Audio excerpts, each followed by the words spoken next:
Ողջույն։ Ուրեմն շարունակում ենք Python-ի խնդիրների դիտարկումը, հիմա դիտարկենք հետևյալ խնդիրը։ Ունենք ինչ-որ հաջորդականություն եւ գիտենք հետևյալը, որ այդ հաջորդականության մեջ բոլոր տարրերը կրկնվում են, բացի ընդամենը 1 տարրից, եւ պետք է գտնել այդ չկրկնվող տարրը։ Ենթադրենք մեր հաջորդականությունը սա է, այստեղ բոլոր տարրերը զույգերով են, այսինքն երկու անգամ են հանդիպում, բացի 1-ից։ Տվյալ դեպքում օրինակ 4-ը 1 անգամ է հանդիպում եւ պետք է գտնենք այդ տարրը, այդ 4-ը։ Ինչպես ենք դա անում։ Դրա համար օրինակ my list-ը հավասար է սրան, հաջորդի, ուրեմն լուփը պատտվում եմ իրա վրա, for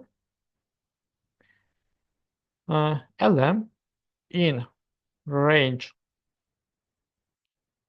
առանց range-ի, lm in my list։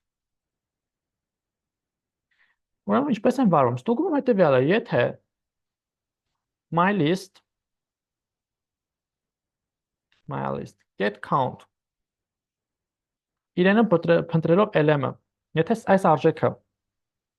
հավասար է 1-ի, նշանակում է lm-ը մի անգամ է կրկնում, այդ դեպքում print եմ անում lm-ը եւ break։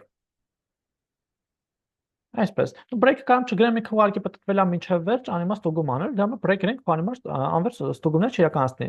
Հիմա աշխատացնենք սա, առաջին անգամ դա աշխատացնում մի քիչ բան է, երկար է էլի աշխատելու process-ը տևում։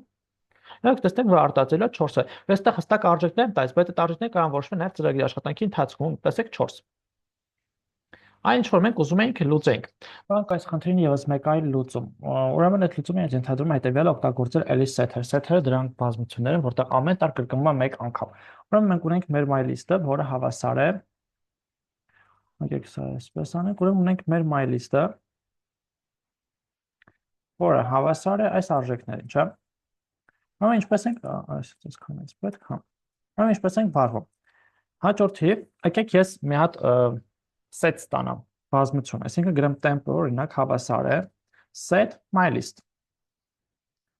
My list։ Ինչ անում set-ը, այսինքն my list-ը միայն բոլոր այն տարերն է թողնում մեջ, որոնք մի անգամ են կրկնվում։ Հաջորդի, եկեք ուրեմն բան անենք, մի փոփոխական էլ հայտարենք sum of անուն դնեմ, ուրեմն sum of-ը հավասար է temp-ի տարերի գումար անգամ 2։ Տեսեք, temp-ում բոլոր տարերը մի անգամ են գտնվում, ես հիմա այդ բոլոր տարերը գումարում եմ իրար եւ բազմապատկում 2-ով։ Իդեան հետեւյալն է, նայեք, մի հատ սրանց բոլորի գումարը կհաշվեմ։ Մի հատ էլ դիտարկեմ set-ը, որտեղ բոլոր տարերը մի անգամ են կրկնվում, ու այդ տարերի գումարը կաշում կբազմապատկեմ 2-ով, հետո տարբերությունը կաշում կգտնեմ բացակայող տարը։ Այսինքն sum of-ը հիմա հավասար է sum temp-ի տարերի գումար անգամ 2։ Sum temp անգամ 2։ Սա հաշվեցինք, դրեցինք իր մեջ։ Այստեղ կարելի է օրինակ sum of 1 գնենք, sense կամ sum 1 հենց։ Sum set, ինչ ուզենք անգրենք։ Եվ հաջորդը գրենք sum list, բայց ընդ մեկ արդեն իմաստ չունի, ասինքն sum list-ն էլ հավասար է sum my list։ Անտիչ, sum my list։ Հիմա մեզ մնում է, ուրեմն sum my list-ի տարերը գումարը հաշվեցինք։ Իմացեք, sum my list-ի տարերի գումարը միշտ փոքր է լինելու sum set-ի տարերի գումարից, որտեղ sum set-ում բոլոր տարերի գումարը բազմապատկել եմ 2-ով, այսինքն բացակայող տարը ես այստեղ էլ եմ հաշվել։ Հիմա վարվենք հետևյալ կերպ, ուրեմն print անենք sum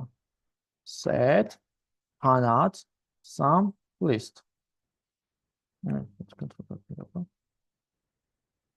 Sum list։ Աշխատացնենք եւ հա տեսեք 4-ը տպեց։ Սա ավելի լավ լուծում է իմ կարծիքով, որովհետեւ այստեղ օրինակ տարափնցում ոնց որ սրա բարձրությունը ավելի բան է, քան սա ավելի լավ լուծում է։ Վերջ ընկերներ, այսքան այս խնդրի համար երկու մոտեցում էր, ինձ թվում է երկուսն էլ բարձր եւ հասկանալի, եթե հարցեր կունենաք մեկնաբանության դաշտում գրեք, սիրով պատրաստ եմ պատասխանել բոլոր հարցերին, չմոռանաք բաժանորդագրվել YouTube-յան ալիքին, տարածել վիդեո կուրսերը, որպեսզի կարողանանք ավելի շատ մարդկանց օգտակար լինել։ Լավ մնացեք, կհանդիպենք։